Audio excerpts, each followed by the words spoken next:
So Adam Boyce is here today. He is a lifelong student of history and has been giving talks throughout New Hampshire since 2006. He learned to fiddle from the legendary Yankee fiddler Harold Luce of Chelsea, Vermont, starting in 1991. Adam has been involved with nearly every aspect of fiddle contests in New England since 1994, including judge, piano backup, and as well as a competitor. He was the 2000 Vermont Division champion at the Northeast Fiddlers Contest in Barre, Vermont, and has placed in nearly every New England state. A composer, author, historian, and sugarmaker, Adam lives with his wife, Mary Ann, in West Windsor, Vermont. Oh, you can tell what part of the state I live in. So without further ado, Adam. Thank you. Well, I wrote that intro some time ago, but I have to preface by saying when it says I placed in nearly every New England state, I have not known of a contest in Rhode Island. And when I can place there, then I can say I've placed in every New England state. But of course, that also doesn't tell whether I placed first or 15th. So,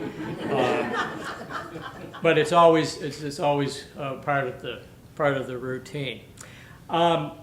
Now, normally I give this through the humanities, but since this is an independent booking, I always, with the humanities, of course, it has to have a humanities base to it. And well, what is so human about fiddle contests, and why did they come about? Well, like any other human activity, fiddling could be competitive, and probably some of the origins of how town fairs arrived probably are sort of the similar history to fiddle contests. You know, where you have two farmers, one each had what they thought was the fastest horse, and so they would build this track to see who could outrace the other, and then while they were at it, the women folks would have contests who could make the best pie, who could do the best handiwork, and that's how fairs got along. And if you haven't heard Steve Taylor's talk on early town fairs, you'd be well versed to do that.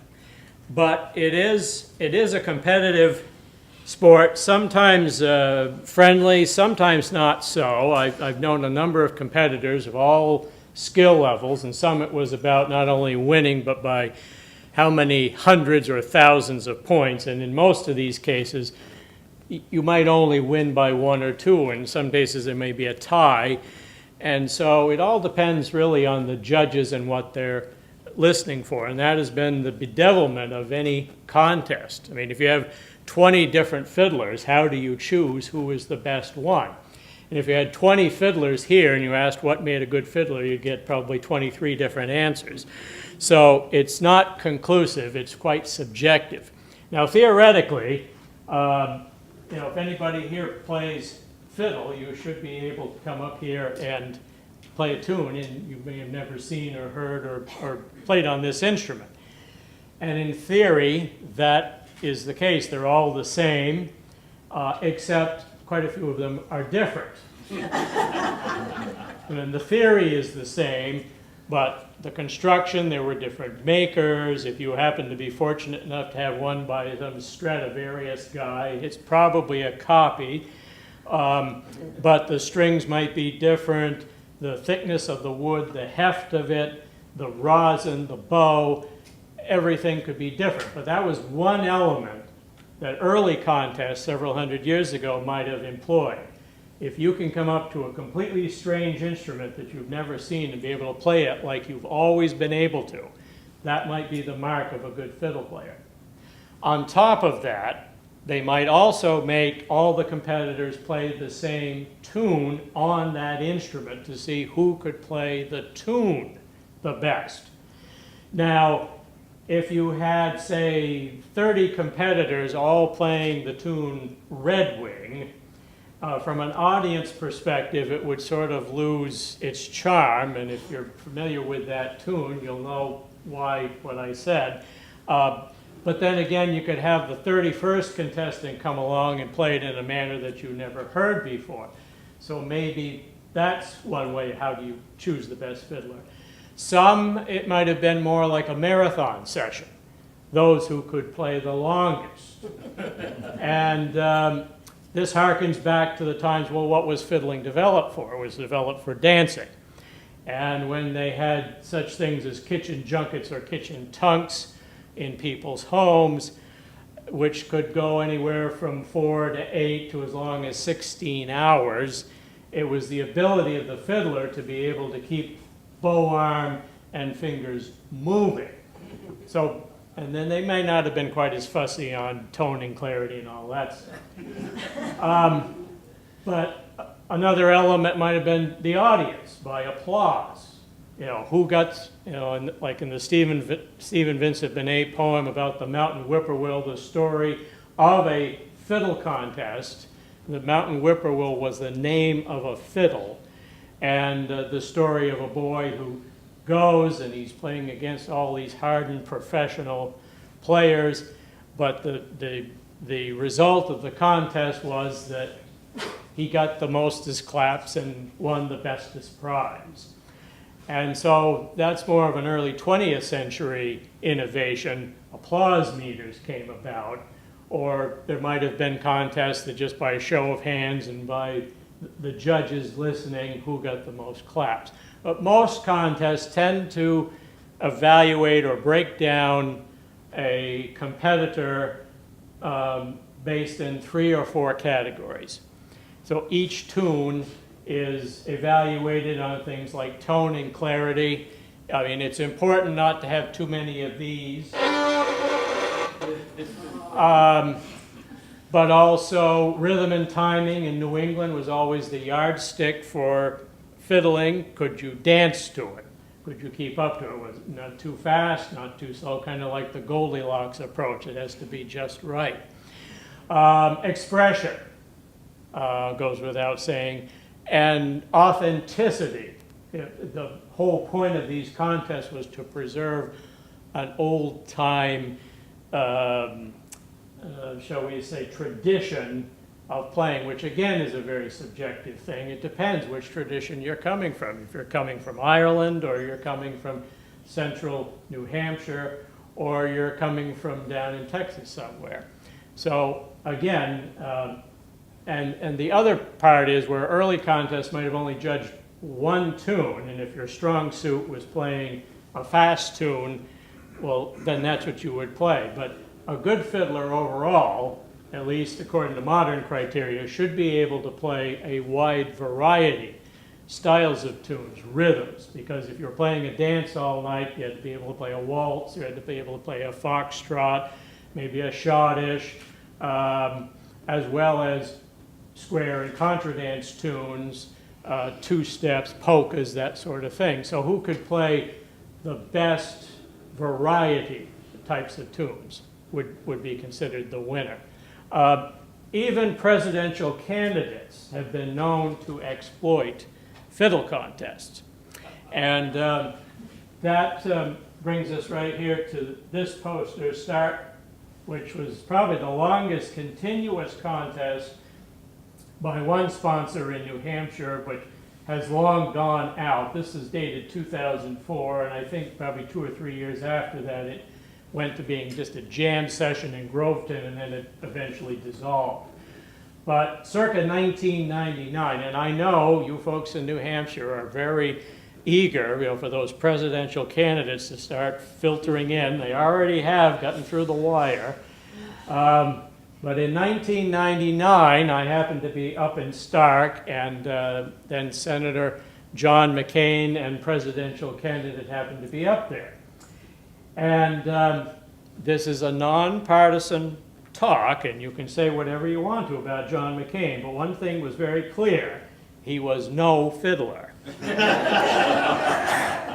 But somebody thought it would be a fun idea to give him a fiddle and a short lesson, and to get up and play a little something for the audience.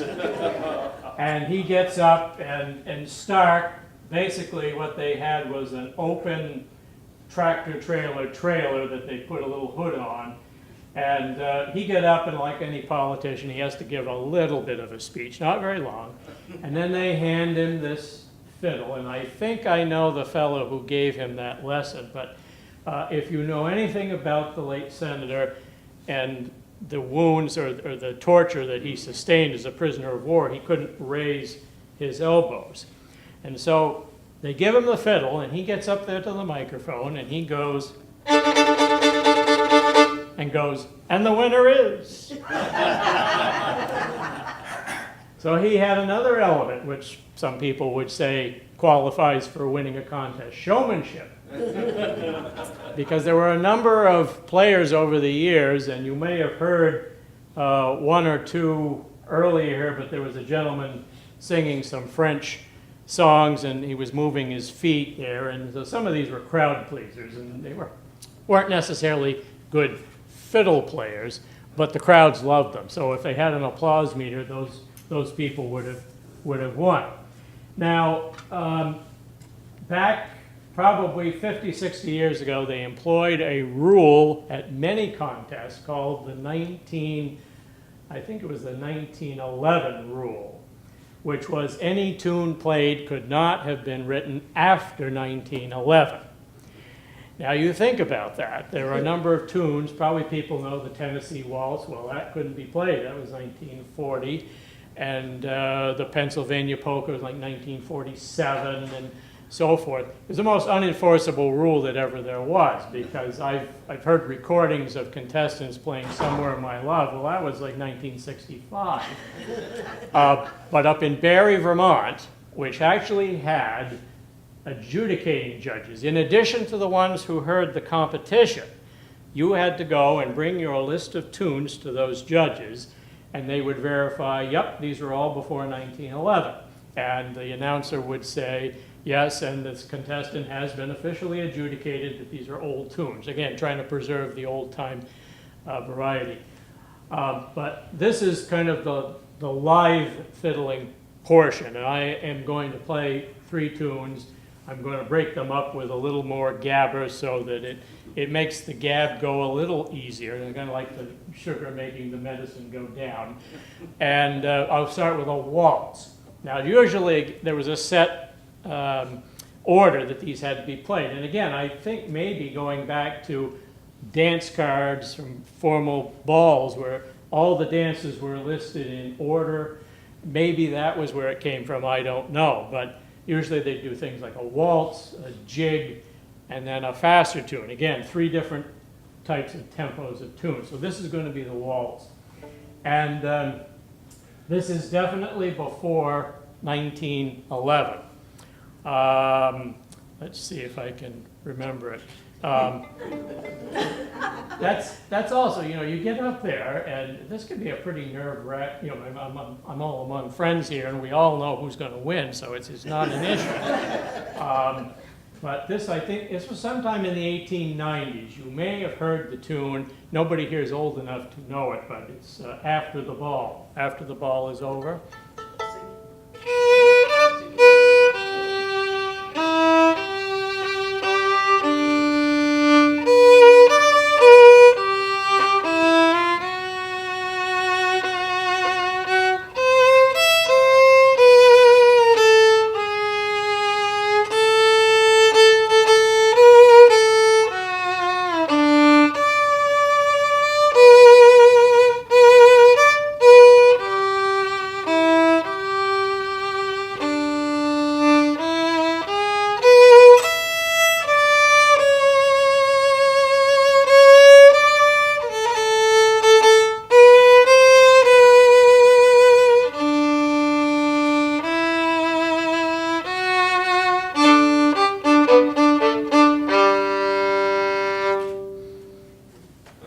That fiddle contest in the U.S. is said to have happened around 1736, we think in New York City, as part of a St. Andrew's Day celebration. And the winner of that contest received as a prize what was referred to as a gold Italian-made Cremona violin. Now, it was not made of gold because it would be completely unplayable, but it was probably a gold color. And before I get the obvious question, what is the difference between a violin and a fiddle? A violin If you're playing Mozart, it's a violin. If you're going to play a Hoedown, it's a fiddle. But the definition I like a little better is the violinist takes pride in how much they pay for their instrument. The fiddler takes pride in how little they pay for their instrument. So apparently the next year after this first one in 1736, there were supposedly, I guess there was an overflow of contestants who came to that first contest, and they limited it to the first 20 who signed up. And they all used the same instrument, whichever instrument was pre-chosen, and they all had to play the same tune. But then after they got all done, they were supposedly asked to come up with their own individual, the regular instruments, and play a tune together for the enjoyment of the audience. And that's something that continues to this day. We call it a jam session or a free-for-all. And if you've never heard 50, 60, 70, 80 some odd contestants from 5 to 95 all playing the same tune in their own way, it is quite enjoyable, because there always are tunes that even if you're in a different tradition, you can all still do. Now, before this evening is over, hopefully you will realize that all fiddling is not the same. As everybody assumes, well, if you play the fiddle, you can play the Orange Blossom Special, and the Devil Went Down to Georgia, and there are some, like my mentor, Harold Luce, who said that his orange never budded. You know, you can't have a blossom unless you have a bud. But there really are quite a few different styles of fiddling, and so again, this is the hard part. Now we go fast forward maybe another 100 years after that first one, probably in New York City. This would be around 1836, the oldest known fiddle contest in New England. It really wasn't a contest, it was more of a matchup between two dancing masters. And these were the ones who taught people dances. Quite often they were musicians. They would also, while they were teaching dances in various areas, they would teach such things as the violin or piano or what have you. And this was in Wallingford Sandplain, Connecticut, at a tavern. And I guess after a long day of dancing or teaching pupils or whatnot, these two dancing masters happened to be at this tavern, and they get into an argument about, well, who is the better fiddler of the two? And they decided they were going to decide this by means of a fiddle off, which was, like I alluded to earlier, more of a marathon type session. And this started probably around midnight, 1 o'clock in the morning. They had been sufficiently lubricated with cider flip. And there were only 2 rules to this contest, very simple. The tavern owner chose the names of the tunes that they were to play, and they just kept playing. And if either of them stopped for more than 5 minutes total for rest breaks or whatever, they were disqualified. And so by 2 or 3 o'clock in the morning, this starts to lose the charm from the audience perspective. And so most of them had left. But by 4 a.m., according to reports, both fiddlers were still fiddling. We don't know that they took any of their breaks, but they just kept rolling, and whatever the tavern owner told them, they'd go into the next one. By 10 o'clock the next morning, one of the contestants was stretched out on the floor using his instrument as a pillow, fast asleep, while the other contestant was seated in a chair with head back, eyes closed, mouth wide open, still fiddling and calling the changes to the Virginia reel. So apparently he was the winner. Second tune, and again this is before 1911 by quite a bit. It's a familiar tune. You may have heard it and never knew what the name of it was, but if you don't, I'll tell you anyway afterwards.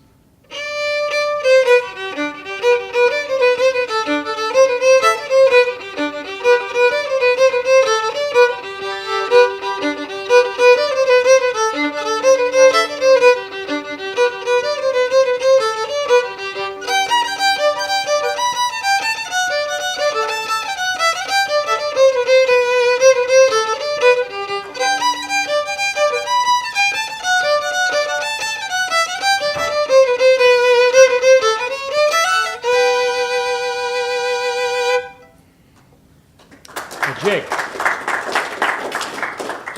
Now, I failed to mention the critical terminology in listening to that tune you just heard. That was the Irish washerwoman, incidentally, or Irish washwoman, depending which version you go. If you can listen to a tune and you can say jiggity, jiggity, jiggity, jig, it's probably a jig, but not always. There were a number of these John Wayne cavalry pictures that they marched to different things. A lot of them were jigs, but they weren't necessarily written as jigs. The Battle Hymn of the Republic, for instance, it sounds jiggy, but it's written more in a 4/4 or 2/4 time. But jigs are generally 6/8, 9/8, 12/8 for those who might be musicians. But the real high term, you can do jiggity, jiggity, jiggity, jig, and that would be a jig. Or something you could dance a jig to. That's another topic for another day. The oldest continuous fiddle contest, as far as we know, still happening in the United States, is down in, let's see if I can find it here, Union Grove in western North Carolina, which has been going now for pretty close to 95 continuous years.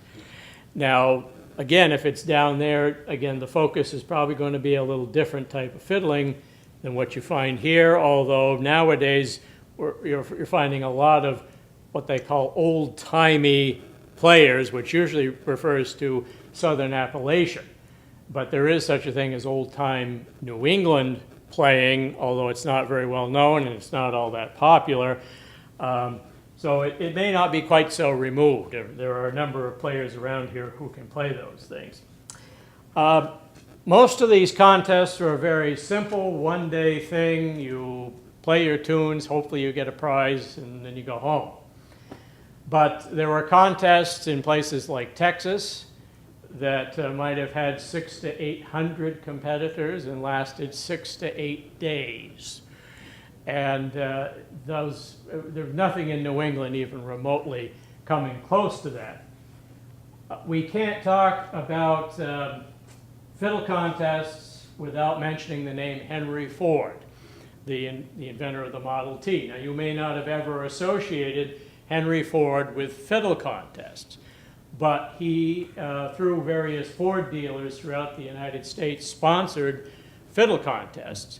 He also was a great proponent of what was old-time music in the 1920s and was lampooned by the media of the time because he didn't go for things like the Charleston, the Lindy, the Foxtrot. He went for the old-fashioned contra dances and quadrilles and various things.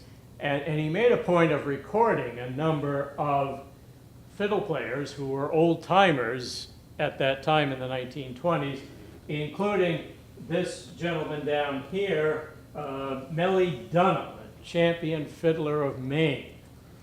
And Melly Dunham's only real claim to fame, besides he won a fiddle contest, I think, in the Lewiston area in around 1921 or 2, was that he was a snowshoe builder who built snowshoes for the Admiral Peary expedition to the North Pole. But he was referred to as kind of a sawed-off version of Mark Twain. And when you get up here later, you can take a look at it, but he had kind of the same white hair and mustache, which you could make you think of Mark Twain a little bit. But he was emboldened by winning this contest in Maine and getting this grand title, the champion fiddler of Maine. He writes to Henry Ford, and he had heard Henry Ford recorded old-time fiddlers. And wouldn't he like him to come out to Dearborn and fiddle for him? And well, at first Ford kind of disregarded him, but then after a while he sent an invitation, and Melly Dunham and his family came out there. He had a son-in-law who played the bass viol and called dance changes, and he had a granddaughter who played the piano, and a whole troupe that did dancing, and Ford was so taken with him that there was one particular tune, I don't know if Melly Dunham composed, but it was associated with him, the Rippling Water Waltz. And Ford instructed his orchestra to put that tune in notation. I mean, Melly Dunham was not a note reader, but they put it in notation form and recorded it. And then somehow some vaudeville producer found out about Melly, and he was put on a vaudeville circuit with his family. There are about 9 recordings of him if you go to the Library of Congress website, which include the voice that you'll hear of calling dance changes would be his son-in-law. And so he had a little short-term fame. He returns to Norway, Maine. Fiddlers at that time, just plain ordinary fiddlers who played for dances all night, you were lucky if you got $3, $4, maybe $5 for the whole night. Because he had played for Henry Ford and because he'd been on the vaudeville circuit, he commanded a premium of $100. So sometimes winning a contest can propel you to other things. It was kind of short-lived because he and his wife lost their home. It burned to the ground and lost pretty near everything that they had and didn't live too much after that event. But for a while, he was a bit of a celebrity of his way. Other contests, such as I alluded to, used applause meters to choose the winners. And again, quoting from Stephen Vincent Benet, then that got the mostest claps would win the bestest prize. And in 1938, there were these 2 gentlemen who put together a fiddle contest at this huge park that they nicknamed for the Grand Ole Opry, and they hired this Arthur Smith to come and play fiddle as entertainment, paying him $100 plus bus fare. It was actively promoted on media at the time, which was the radio, and it drew 9,400 people to come to this contest where they had 27 contestants, and they, the audience of 9,400, by applause, chose the winners of the contest. And we don't know how many divisions that they had. But by 1946, a number of these contests were really more like variety shows. Somebody would get up and do tricks. They'd play the fiddle behind their back, or they'd hang upside down, or they'd do all kinds of outlandish things, but they weren't necessarily showing old-time fiddling ability. And so there kind of became a need to create a criteria. Now, since we're in New Hampshire, I got this story directly from Dudley Loftman of Canterbury, a very well-known dance caller, and has seen and heard probably a lot of things that probably can't be repeated. But there was this one, he told that there used to be a fiddle contest in Concord. And there was an East Concord fiddler who used to always show up, and his claim to fame was he'd come up on the stage with his fiddle, he'd put the fiddle down, he would take his shirt off right down to the skin, he would pick the fiddle back up again, and he would play the Money Musk. He would put the fiddle back down, he'd put his shirt back on, pick the fiddle back up, and walk off the stage. And he would usually win the contest. I don't know if that's because he put his shirt back on or what the deal was, but did anybody here happen to go to the old Craftsbury Fiddlers contest? I should have known. Those were quite, even though again we're straying, but this is sort of pivotal in fiddle contest history. Little Craftsbury Common, Vermont started a contest by the Horse and Buggy Club.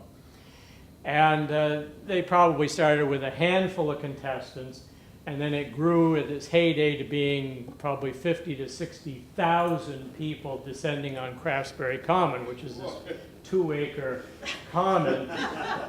And one of the organizers, a minister, said it kind of degraded into what he called jungle mentality. There were lots of things happening there, and it wasn't because 50 or 60,000 people gave a hoot about preserving old-time fiddling. Town fathers did not give permits for rock and roll concerts, but they would give permits for fiddle contests.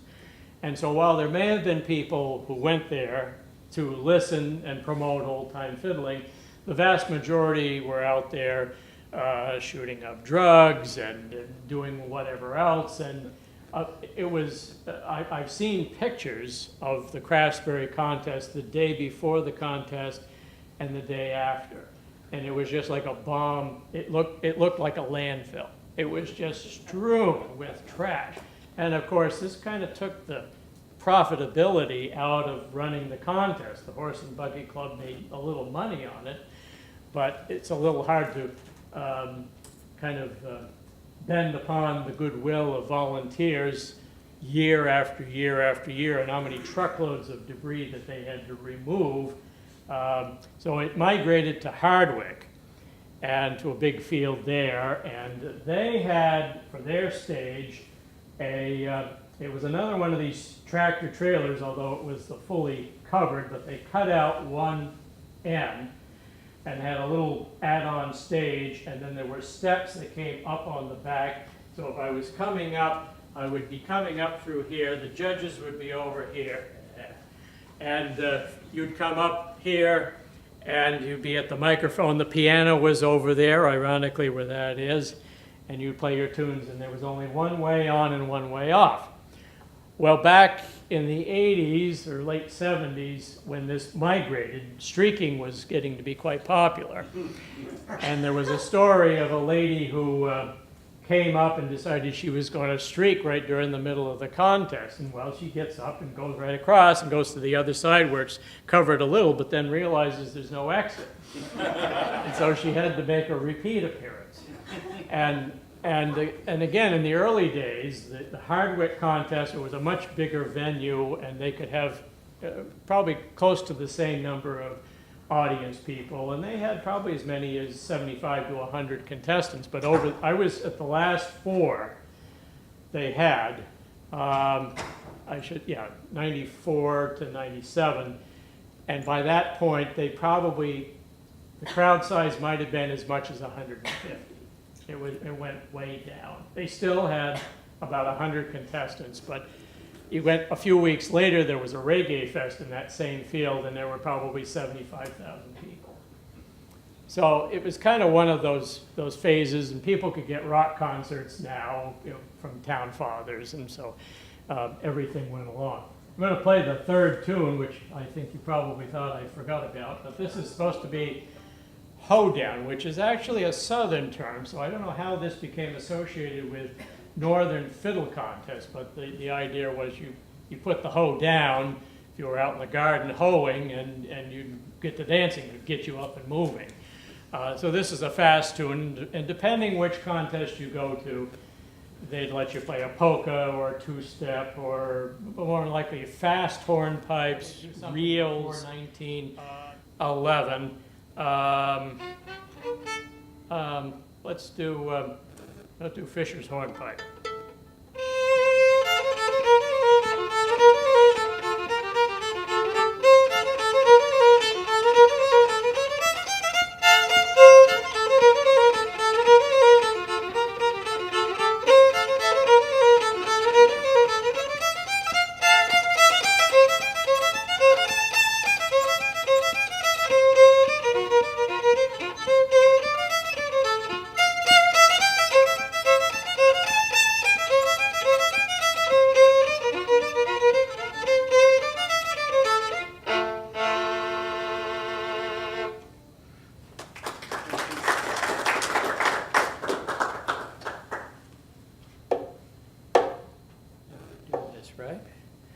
Now, the recognized national contest, and has been going since 1953, is out in a place called Weiser, Idaho. And unlike these field-type contests like Craftsbury and the other ones, this one was sort of the beginning of the set criteria, where again each tune was broken down into 3 or 4 areas. And they had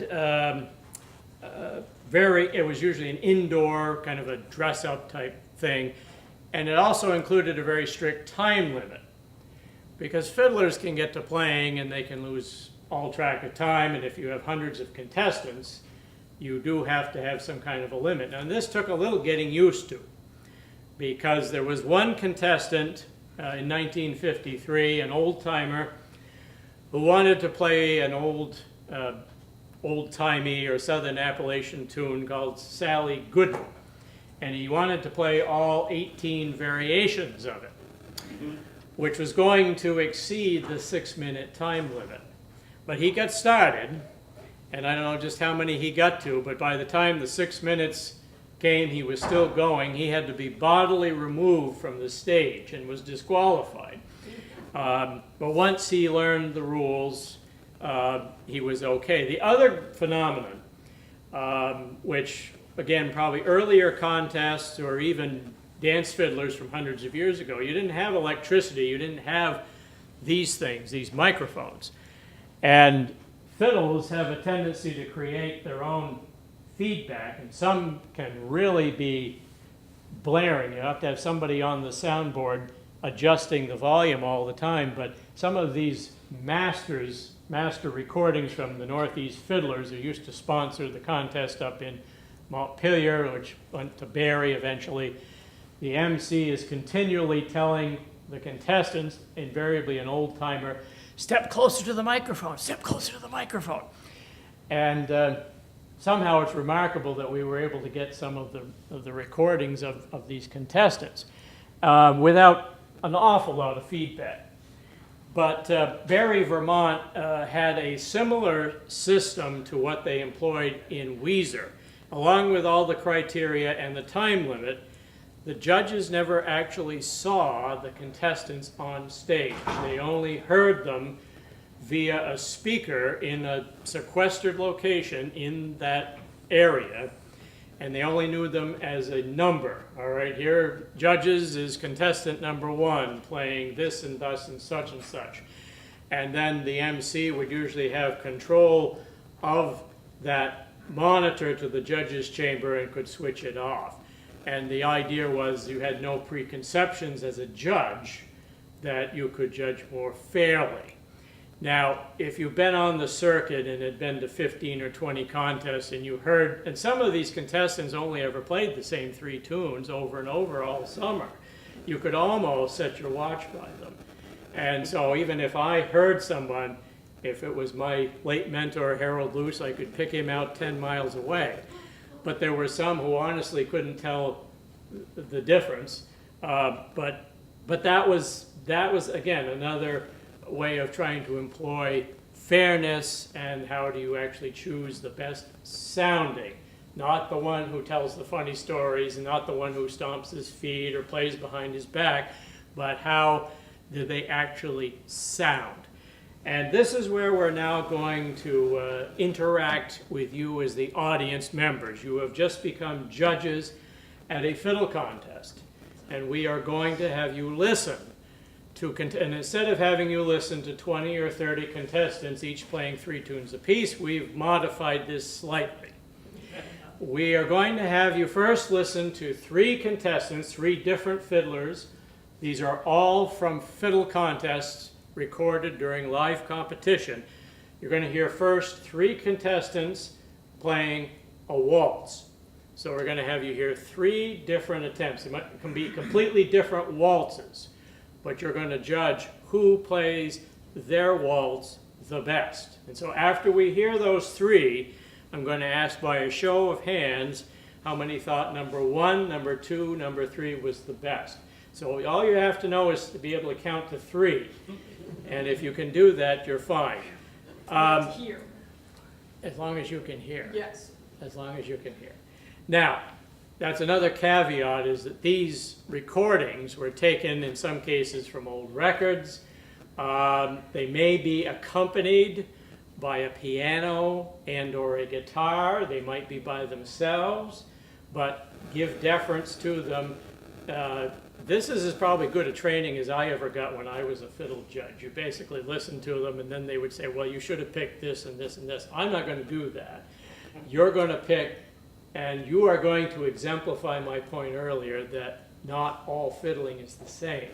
So it's very clever. I didn't have this as originally part of my first program when I started doing this, but then I started doing it and it really caught on. So judges, if you are ready, when I was a judge, they used to give us water and snacks and all this stuff. We hope that you're all comfy in your chairs. And we're going to start with what we're going to call the Waltz Division. Now, whatever they call this tune, don't judge them based on the name. Judge based on how they play and how you feel about it. Here is contestant number 1 playing one that they call Blue Jeans and Gingham Waltz. So if you're ready, judges, here is contestant number 1.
And now here is contestant number 2 playing the Shannon Waltz. So here is contestant number 2.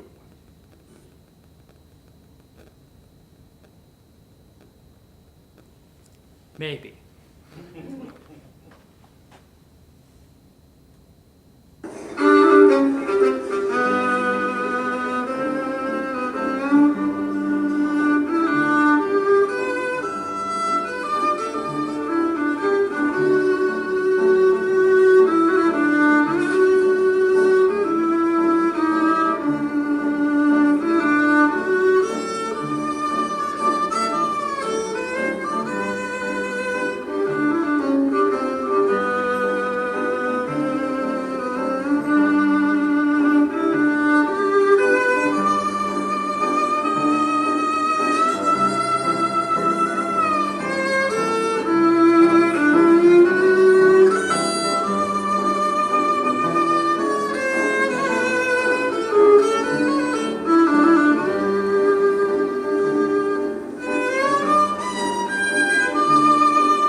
Third and final contestant in this division playing When Irish Eyes Are Smiling.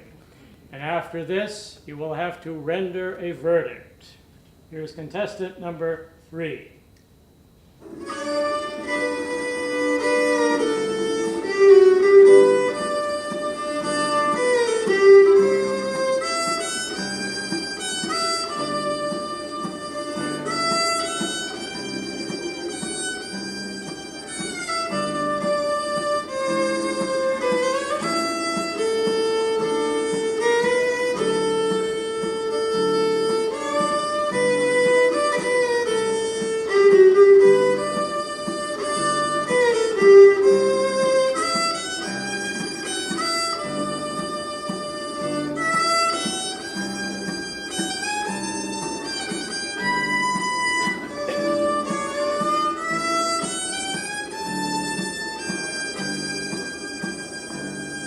All right, judges, after listening to those, how many thought number 1 was the best of the 3? How about number 2? Oh, how about number 3? Well, This is interesting. I think number 2 by a whisker. Now, I did this in New London several years ago, and there was one lady that took it quite seriously. We had to do a revote. But as I also forgot to mention, don't take it too seriously. Anyway, let me tell you who you were listening to. And I think this is the first time that number 1 hasn't gotten the honor, but the number 1 player was a fellow named Tommy York from Perth, Ontario. That was from 1982. He was a junior contestant, which meant he had to be between 12 and 17 years of age. The winner by a nose was a Vermont fiddler by the name of Ron West from up in Richford. That was recorded in 1969. And the third one, which did get a couple of votes, I always like to see everyone get at least one, Bud Morris Rowe from Connecticut, also from 1969. The second and third were recorded at the old Montpelier City Hall. So now you got the swing of things. Now we're going to the Jig Division. And you can remember what I said before about jiggity, jiggity, jiggity, jig. We'll have three jigs for you. So we'll start with contestant number 1, playing one called Rory O'More. Here is contestant number 1.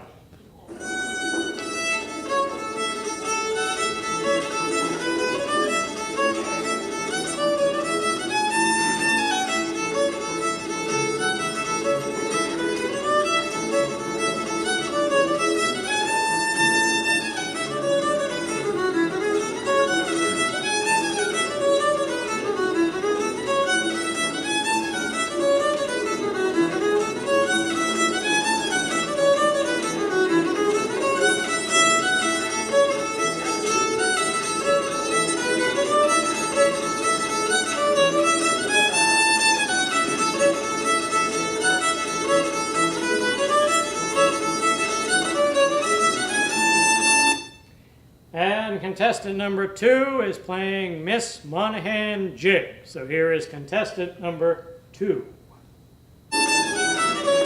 Now you had your turn.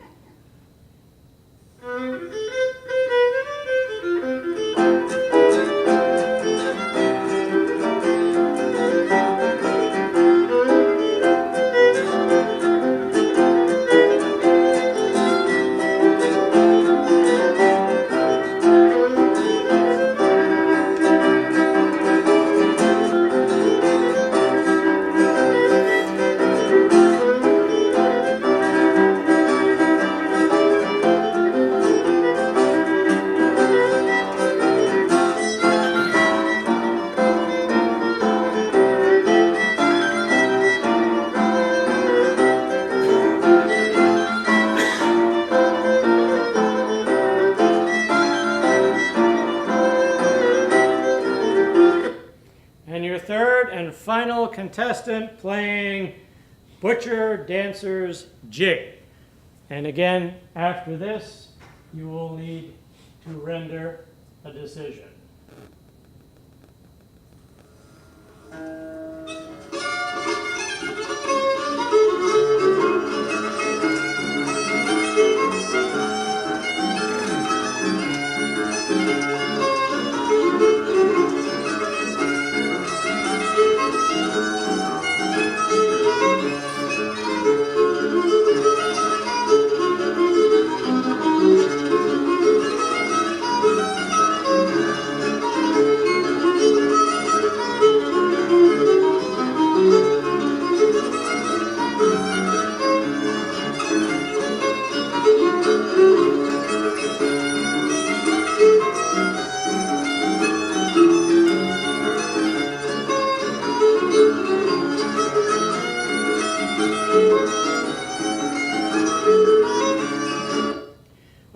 Judges, out of those 3, how many thought number 1 was the best of the 3? How about number 2? How about number 3? Well, it seems number 1 is the winner, and it's a good thing since you're wearing that shirt right there. I better pick number 1. Harold Luce from Chelsea, 1969, up at Barry Municipal, at the Montpelier City Hall. I said if she didn't get this one, she'd be excommunicated. That's what I thought. Yeah, since I'm wearing a Harold. Harold, incidentally, was my mentor for many years, quite an old-time player up there in Chelsea. Number 2, who came in close, Clem Myers from Barry, Vermont. That recording was from 1978. And the 3rd, the New Hampshire fiddler, who didn't win, Larry Riando of the Riando family up in Berlin. And that's from Stark, 1995. So now you remember my saying earlier that some contests tried to see who could play a specific tune the best. Well, for this last set, we have 3 different players all playing the same tune, and you're going to judge who plays that tune the best. The name of the tune is the Golden Wedding Reel. Judges, once I get to my station. Here is contestant number 1's interpretation of the Golden Wedding Reel.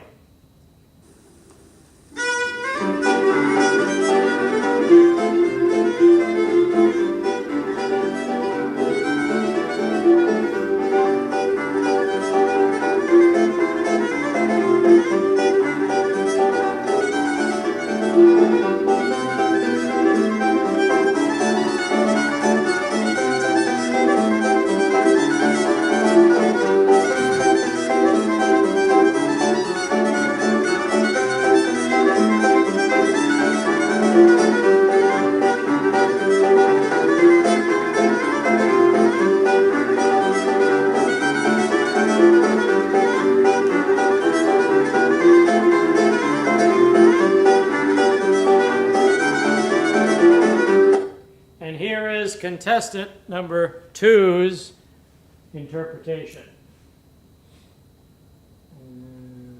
What do we got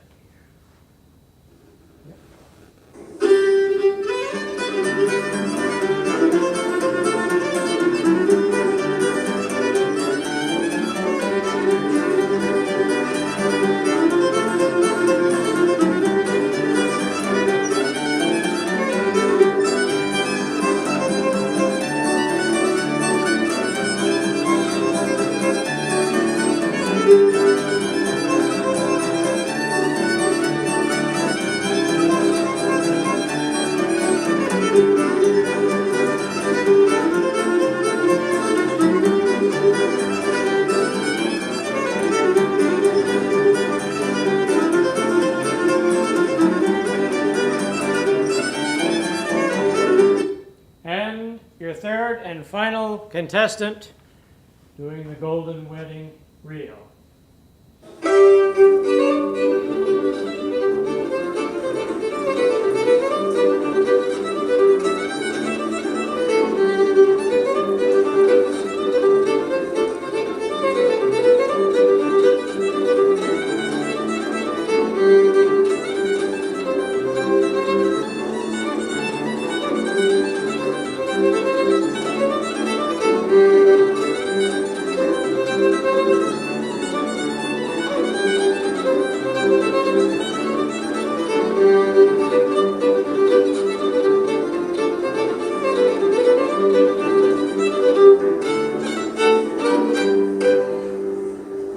Okay, judges, out of those 3, how many thought number 1 was the best?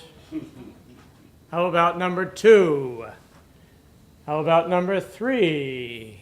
Well, this is always different. It always amazes me every place I go. It's just a little bit different. So you're saying number 2 is the winner. Let me... I wouldn't mind listening to number 1 again. I think that too seriously. Yeah. Well, sometimes some people have said, does it make a difference which order a contestant plays in? Oh, yes. And it probably could. I mean, you have the luck of the draw, who goes first. Nobody wants to go first. No. No. But again, if it's the right person, they'll show through no matter when. The first contestant, great maritime player by the name of Jerry Robichaux from Waltham, Massachusetts. That was from 1973 up in Barry, Vermont. The number 2, the winner, Simon St. Pierre, at that point living in Sanford, Maine, recorded in 1969. And the third one, Louis Baudouin of the Baudouin fiddling and music family from Burlington, Vermont, from 1970. So you have already demonstrated by your votes that not all fiddling is the same, is that we notice different things. And sometimes we have had contestants and sometimes audience members and sometimes parents of contestants come up. Sometimes they've been imbibing a little too much and it was a hot day and they were just about out for blood. I always made a point that to have left the contest before the results were announced, and then I didn't have to worry about it. But again, some people took this very seriously. The contestants, the audience, and again, if it's your little Johnny or Janie, well, they must have played better. This must be a mistake.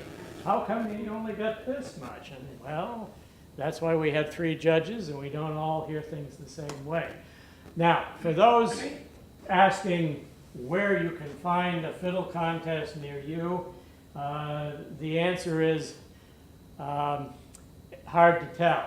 If you are into computers and can Google fiddle contests in New Hampshire, fiddle contests in New England, fiddle contests in North America, the chances are the majority of contests you'll find are southern U.S. or else Canada. Once in a while there are some that rear their head here, but they might be just a 1 or 2 year thing. Everybody comes up with the idea, oh, this will be a great way to raise money for such and such organization. And you know, like the Stark Improvement Fund that used to sponsor this one in Stark, it was the same people doing it year in, year out. They were getting tired of it. They turned it over to the fire department. They didn't take 34 years to get sick of it. It took maybe 3 or 4, and they were ready to get rid of it. A lot that goes into making a contest. Getting the judges, getting people to register the contestants, somebody to tabulate the results. And then if you want to have trophies or cash prizes or whatever. So it's not for the faint of heart. But this was one of those things, you know, just between Vermont, New Hampshire, Massachusetts, we could do, you know, 15 to 20 contests in the course of the summer. It just became kind of a way of life. And you met a number of very interesting people. Sometimes you can meet a mentor, somebody who can teach you a tune, or find an accompanist, somebody who plays the guitar, or they find you and they want to learn your style. And so the circle, as they say, remains unbroken. I'm going to end with another tune, which the Northeast Fiddlers, who used to sponsor their contests for probably over, not quite 40 years up in Montpelier, and then it moved to Barrie, they always ended their contest with playing this tune, which is Till We Meet Again, or some fiddlers nicknamed it Smile While. Now this is 1918. It's a World War I song. And so how, I don't know that anybody played this in competition back when they were adjudicating the age of tunes. But the Northeast Fiddlers haven't had a contest for years, but they still have fiddle meets once a month. And this is still the last tune of the meet of that, whatever it is, the first or second Sunday of the month, and they will play this tune. And this is one I learned from Harold Luce, but I heard a number of fiddlers play it. He called it Smile a While, even though the words, there were words to it, smile the while you kiss me sad adieu. But this is the one. I can move closer.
Thank you very much.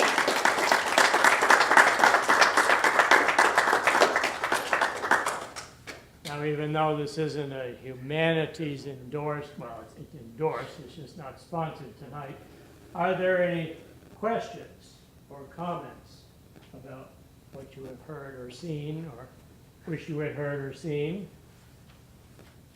Yes, sir. You mentioned earlier a tune called Red Wing. Yes. Is that the same tune that they used for Union Maid? Yes. Yes. Yeah. Yeah, that's where everybody thinks the tune comes from, but it's actually a piano tune from the 1890s. And it has nothing to do with Native American culture. And the words to the song about Red Wing, this pretty little Indian maid, but I don't believe that has any basis in, it was just, somebody made it, and it was, all these so-called fiddle tunes are actually piano, bagpipe, or some other tune, and fiddlers heard them and they liked them, so they played them. So, yes, sir. Is Gary Owen a jig? Yes. Okay. Yes, it is. Something occurred to me when you started to. Yes. There was one tune you played that sounded very similar to that.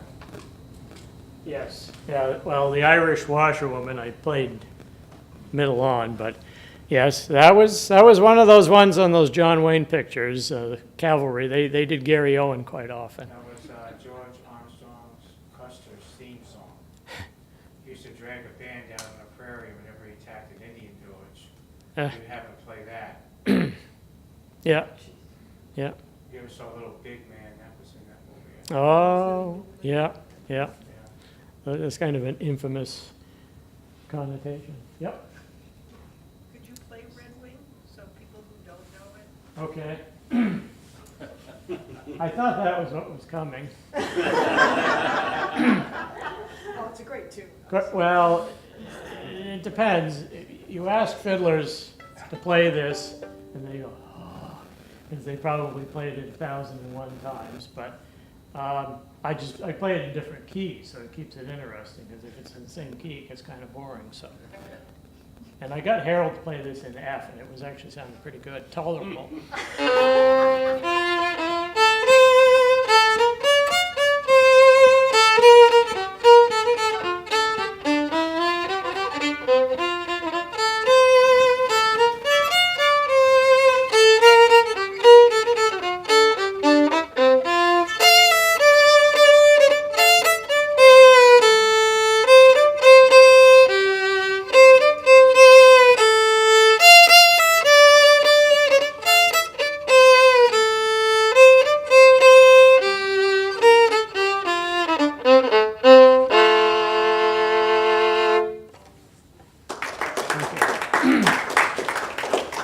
I never heard about the Union Maid until I was in a production of Woody Guthrie's American Song, and that was, jeepers, closing in on, gosh, seems just like yesterday.